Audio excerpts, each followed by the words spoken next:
My name's Cody Hooper. I work for Cisco. I'm in the security organization in the Technical Assistance Center. I work in TAC. I am a CX, or a customer experience specialist. So maybe just tell us your job duties. What's some of your responsibilities on the job? What do you do? I handle we have a product called Firepower. It used to be called SourceFire, Firesight, and then we bought it from Firesight, SourceFire, and then it became Firepower. It is a next generation firewall. We have it is the replacement of the ASA, if you will, or a normal firewall.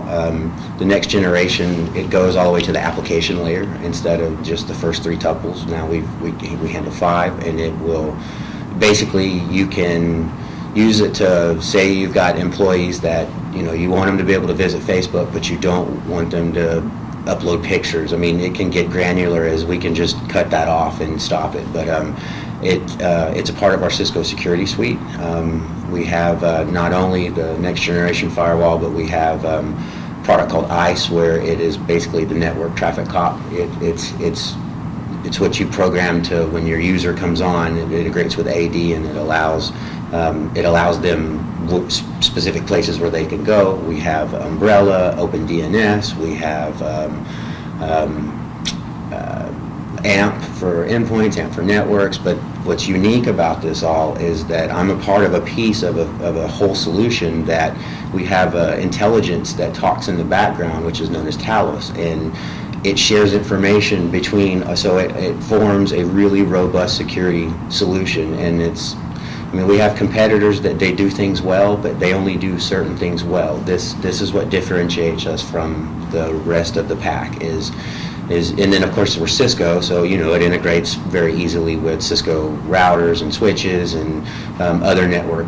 So what I do is customers call in and they will have it's broke. We have to troubleshoot it. We have network down. HA 2 pairs didn't flip over. Why? We have to really get to the nuts and bolts, and then we are the backbone. So everything comes to us, and then we take what we need to go to the business unit, which is like the developers. And so if there's code problems or things like that, then we have to identify that, and we build an action plan.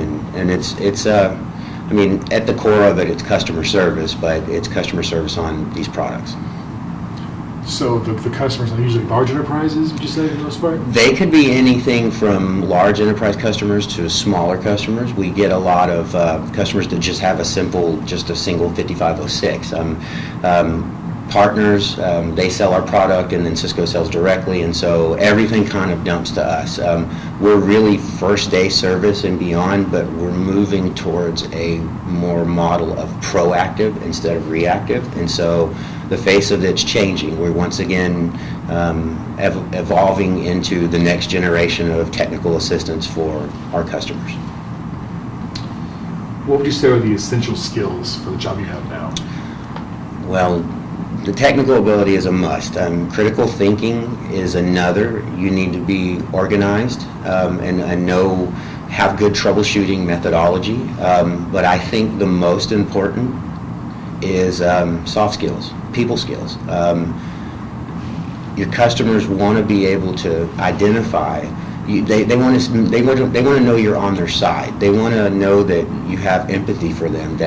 And basically what all my team does is we used to sit on the other side of the phone call. We call in, so you try to treat these people the way that you would want to be treated, and that helps a lot with that goes a long way. I think that's probably the most important skill you could have, because when a customer calls in, they've got a network down. They've brought directors and bosses and people screaming at them, and they're losing revenue, and so it can be a very stressful situation for the customer. And so we try to diffuse that, and then just, they know you're working to help them, and then of course we come in and do whatever it takes to, to get whatever's wrong, fix it, find it, and then solve it, and then we move on. But like I said, we're moving towards a more proactive, and so we have tools and analysis tools that when stuff comes in, it will look at the files and the log files, and it'll identify a bunch of key things so that we can go back and not only try to deal with the original problem, but try to cut off anything else before, because I would rather fix it today instead of you have to call me tomorrow and the next day. And so that's kind of the mentality and the way that our organization is starting to move. Used to, we were just fix it, move on, fix it, move on, and that solves the battle, but it doesn't win the war. Are there technical skills that you want to mention that you have in your job?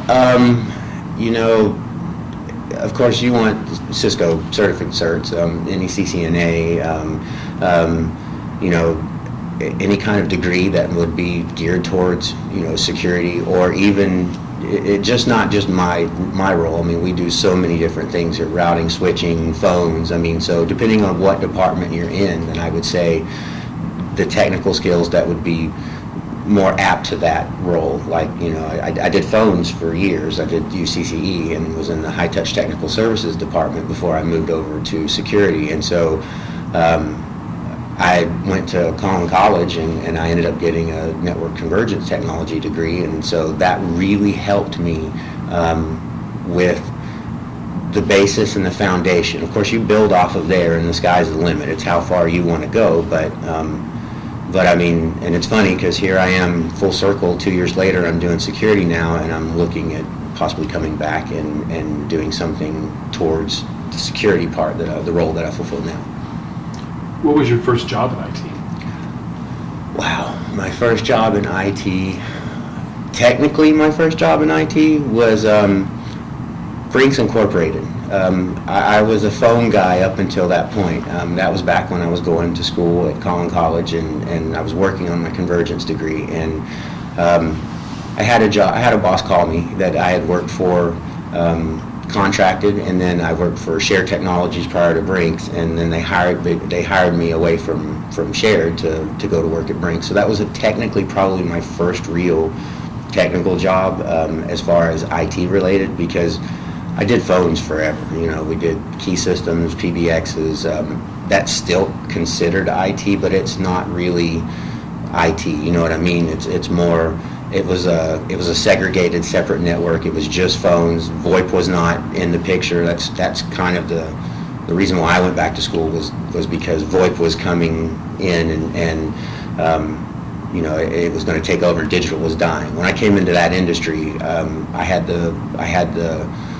was able to see that analog was dying and digital was taking over. And so fast forward 10, 15 years after that, and I saw that same change again with VoIP coming in. And so, you know, you want to try to keep your eyes open and watch what's happening in your industry. You don't want to end up becoming a dinosaur because something changes. You have to adapt, move, and if you're in IT, you're always going to be learning. If you don't like to learn, you may want to go be a manager or you know, find something else. But so how did you get to where you are today, from that Brinks job to where you are now? It's been a very quick transition, honestly. The best way I can put it is this.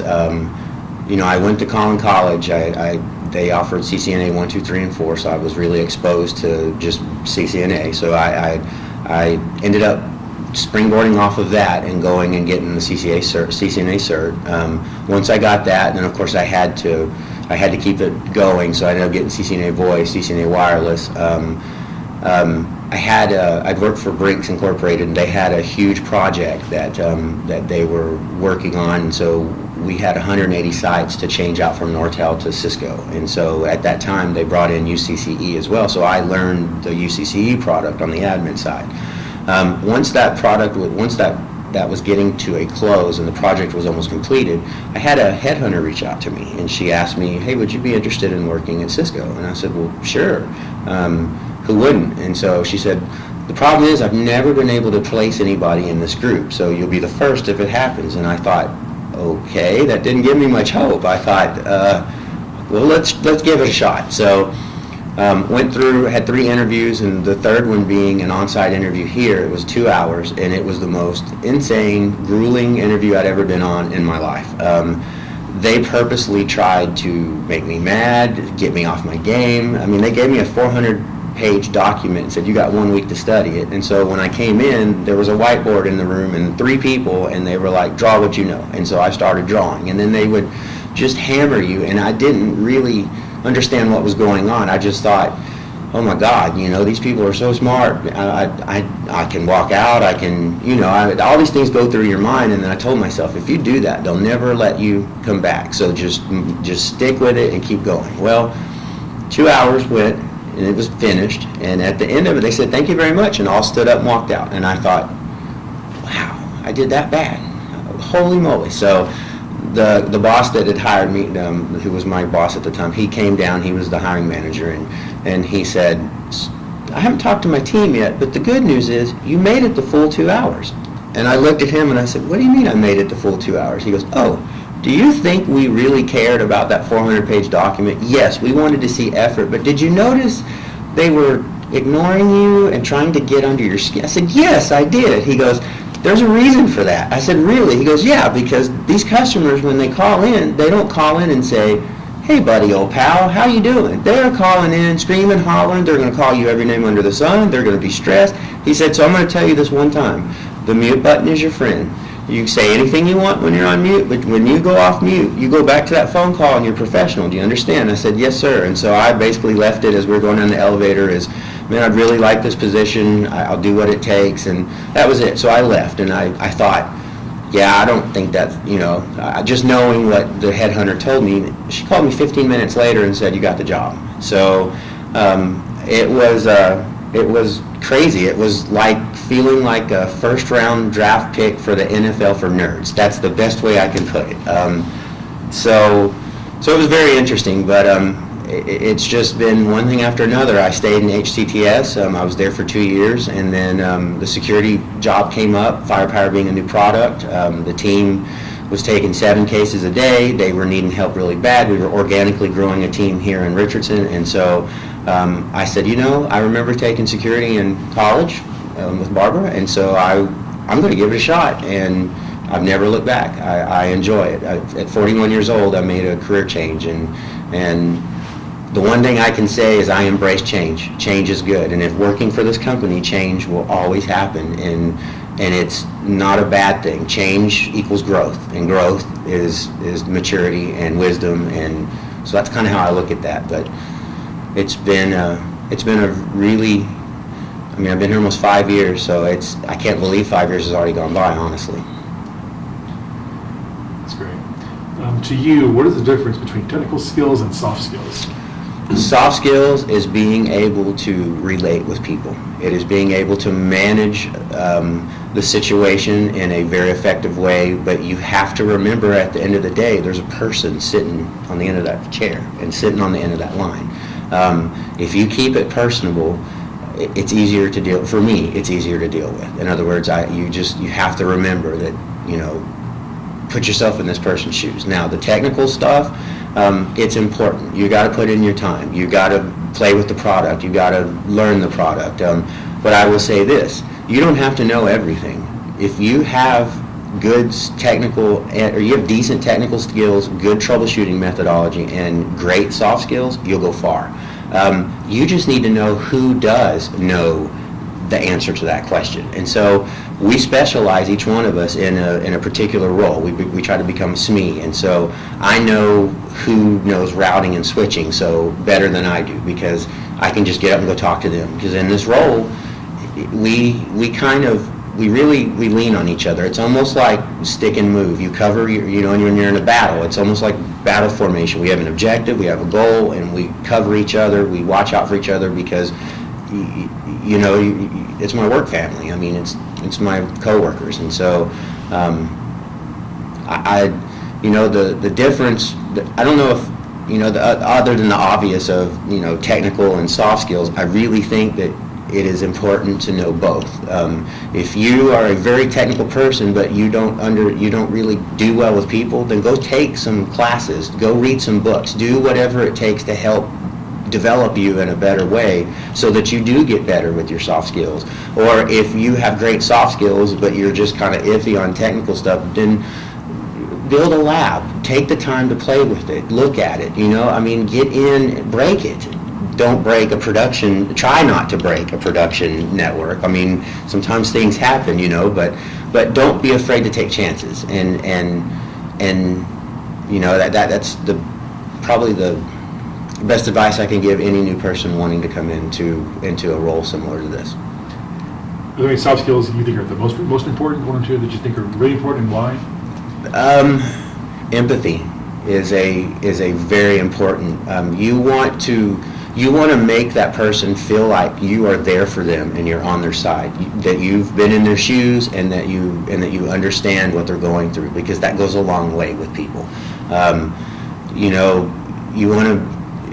If you can make someone feel comfortable, you want to be helpful. You want them to understand that's your goal, that's what you're here for. And I think that's probably one of the most important is empathy. Emotion is another, because and then effort. We that's what we talk about here.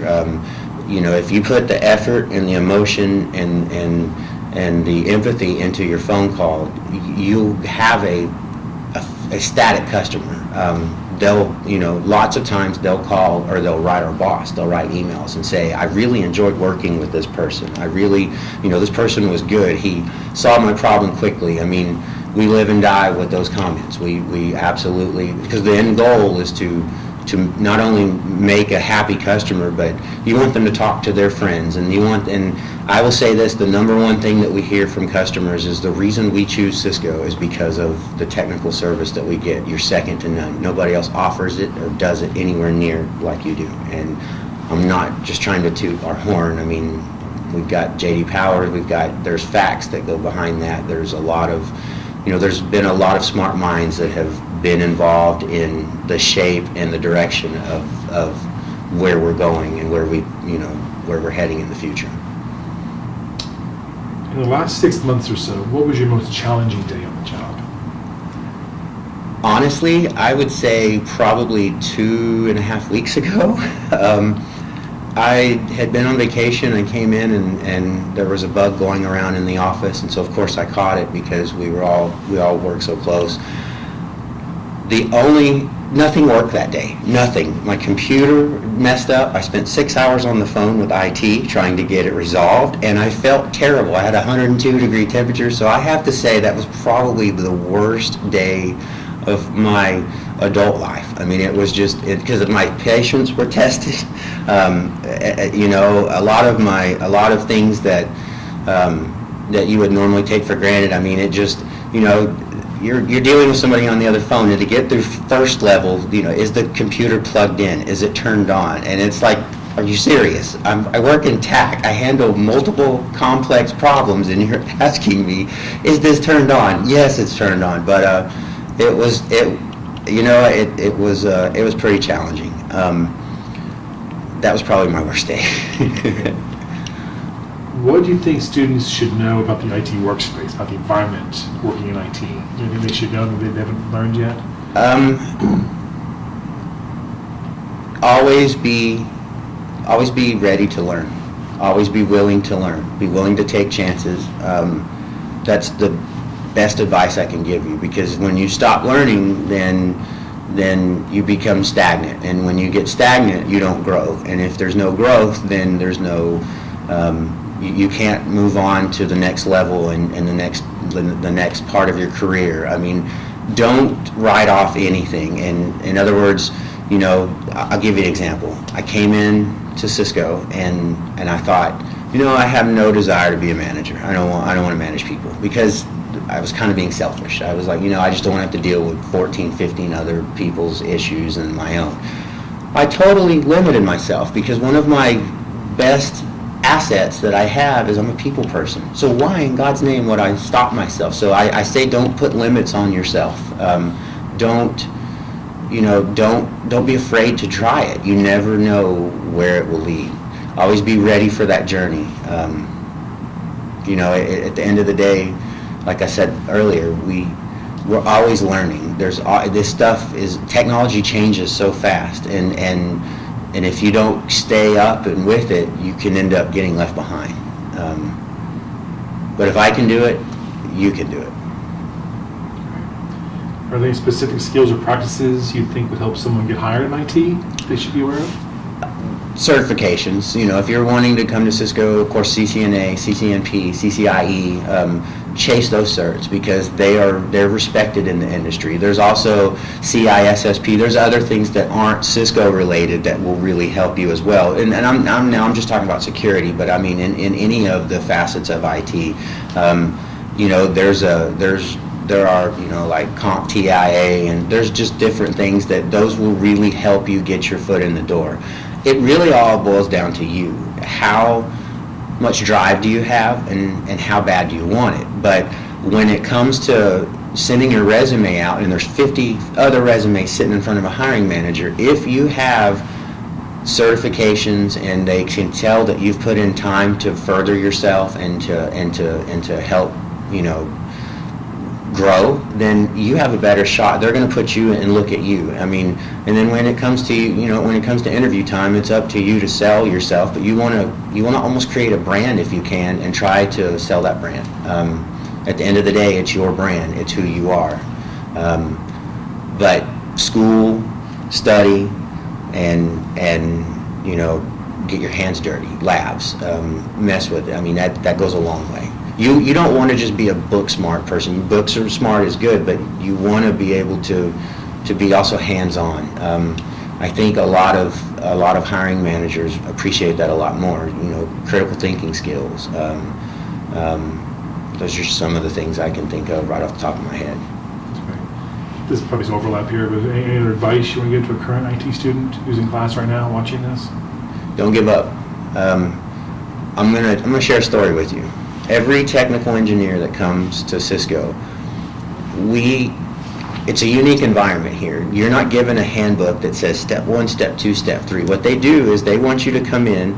You have to go make relationships and form relationships with the people around you, because they can help you get to the tools that you need to help you get your lab set up, to get you all this stuff that you're looking for. But the first year you work here, you're going to go home every night almost crying, like, are they going to let me come back? Because that is part of learning the TAC experience and learning how to deliver it. I talk to young engineers all the time. We have a program called SAP. It's a SAP program, and they what they do is they bring in people from colleges. So if you are looking to come to Cisco and you are currently in school right now for IT, you want to look for the SAP stuff, because that's basically, that gets you in, that helps you get your CCNAs, that helps you get your feet wet, your hands dirty. It really gives you a good basis for where you're going to go. And then they'll take you and they'll send you out from there to all over the world if you're willing to travel. But you really want to be willing to take a chance and be willing to grow.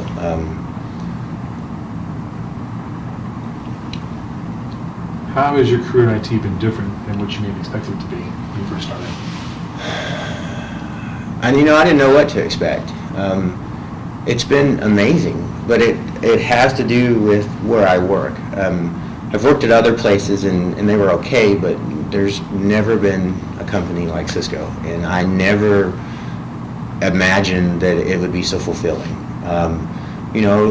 They say that if you love what you do, you never feel like you work a day in your life, and I love what I do. I don't feel like I come to work. I feel like I come to just a part of my life. I mean, I spend more time with my Cisco family than I do with my family at home. If you can find a good company like that, I say it's worth its weight in gold. And it's an amazing place, and it's the people that make it that amazing. From our leadership to just from the janitors. I know that sounds silly, but I mean, everybody here wants to be here, and we're one Cisco family. I don't care if you're our CEO or you're the front desk receptionist. We're all part of a Cisco family, and we're really passionate about that. We really care. We watch out for each other. I mean, it's when you drive through the parking lot, if you see somebody coming across, you stop. I mean, it's just it's just a respect thing. It feels more like a family than a job, and it feels more like just a place I go for 8 to 10 hours a day. Best way I can put it. Some of the questions I have here, anything you want to add that I didn't ask that you wanted to cover or mention? Go back to the question before that, because I was talking and then I started talking about the SAP program, and What advice would you give to a current IT student watching this maybe in the classroom right now? Oh, I got you. Don't give up. That's the best thing that I can say. And purposely, there's two attitudes in this world. There's a why me and a why not me. You want to make yourself a why not me, meaning, well, why didn't you give me that project? Why didn't I get to do that? Instead of a, well, why do I have to do that? And if you can keep that attitude, you'll go far wherever you're at, even if it's not Cisco. If it just, that fundamentally it just makes your life better. I'm a glasses half full type of person instead of a glasses half empty. And I try to infect others with that, because it just makes things more pleasant. It makes our work environment a lot more pleasant. Now, I know that's not technical skills, that's not soft skills, that's just my personal way that I believe, but it works. I mean, it's a more pleasant environment and just a better experience. I'll close with this. School is important. The things that you learn I'm not even knocking school as in regular school, but when college is technical college, technical skills, further education. It could be CCNA classes. Boot camps. All of these things. Get in and just try to eat up as much as possible. Don't just do one thing. If you can get into a role and you see there are other things, try to learn some of that as well, because it'll just make you that much more valuable. When it comes time for, promotions and things like that, what we look for here is, what are you doing outside of your normal role? Yeah, you need to be able to do your role better, but you want to try to be involved with as much as possible, because that's what helps make your name. That's what helps show who you are as a person, and managers love that. That's what they look for.